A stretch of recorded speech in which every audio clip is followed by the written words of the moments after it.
Here we have a vintage RC car, the XTM Nitro-Accelerator. Let's have a look under the hood, shall we?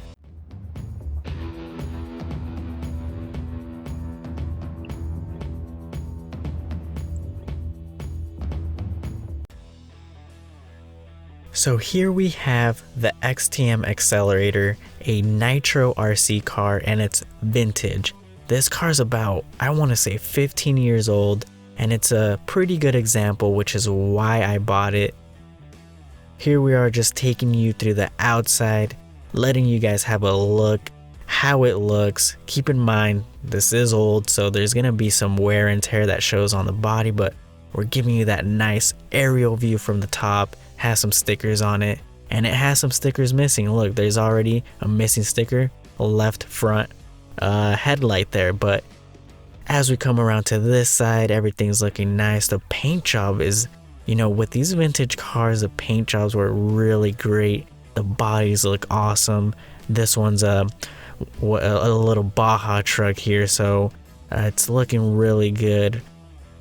We'll try to take off the body with the one hand here, but it's pretty hard with holding the camera, but here we go. How much you guys think I got this for? Let me know down in the comments. Once we pop off the body, you'll see everything that goes into nitro cars. If you don't know nitro, then there's like a little engine there on the right with a little exhaust. They call the tune pipe there, which spits out all the nitro fumes and oils and whatnot. But if you aren't new to nitro, then everything here is pretty much what you'd expect. Just showing you guys how it looks from up top. Right off the bat, when I bought this, here at the front, the two front wheels, they're showing a little bit of wear and tear. Keep in mind, this is a car that's over 10 years old. These parts probably haven't been changed. These wheels specifically, this one right here, look at this. Yeah, that's pretty bad there. Gonna want to replace that. Luckily, we have some few replacement parts coming soon, but overall here, pointing out the air filter, overall it's looking really nice. The air filter was missing, so gonna have to retrofit that. Retrofit an air filter from another RC car, another newer one. Here, looking inside the wheels, all the arms looking good, everything that is connected properly, no dents in the pipe here. Honestly, I wasn't really sure what I was looking for when I purchased this. I just read up on the forums, pretty much bought it kind of sight unseen, but I did have it start up a couple times. I need to tune it. A lot of these screws here were kind of loose, so I'm gonna want to either tighten them. The guy that sold it to me, luckily, recommended using Loctite, so I'll have to look into that. Like I said, I'm barely getting back into this hobby. I think I was 10 years old when I got back into this hobby, but obviously it's been a while. The internet is a wealth of knowledge out there online for it.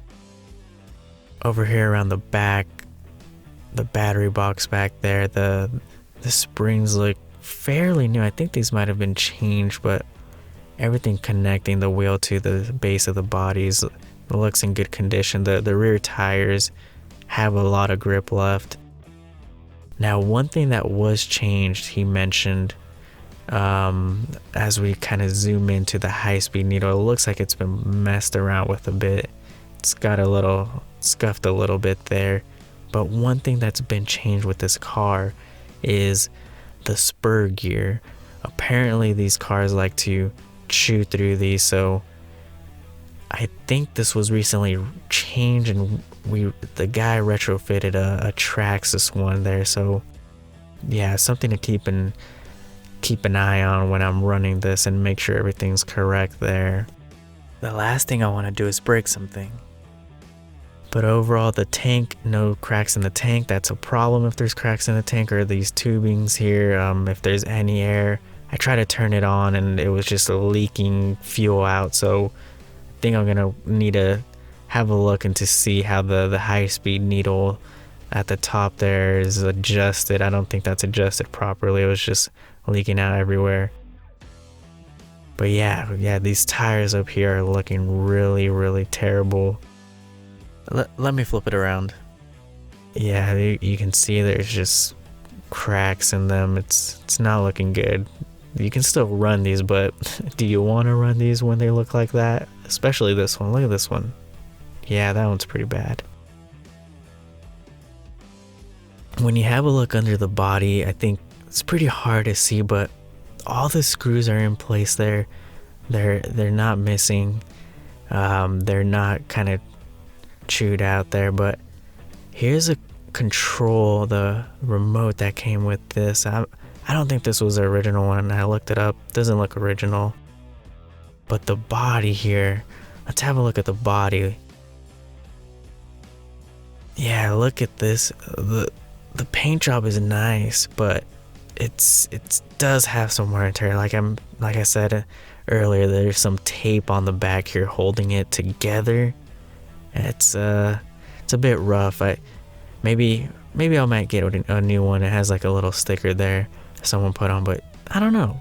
Maybe I might get a new one. It's missing some decals. Maybe I can find some decals to replace that front headlight there. But yeah, let's try to put it on and see how she looks once again. So I'm excited to get back into the Nitro RC car, the RC car hobby. It's been a while. I think I might have been like 10, 11 years old when I had one of these, so didn't know what I was doing. But I'm gonna be running this thing, putting a little camera on it, taking it around the parks, the trails. Hopefully it holds up, but I have some parts coming in soon, so be on the lookout for me running this thing, ripping it out in the park and building it up while I get back into the hobby and hopefully buy some more.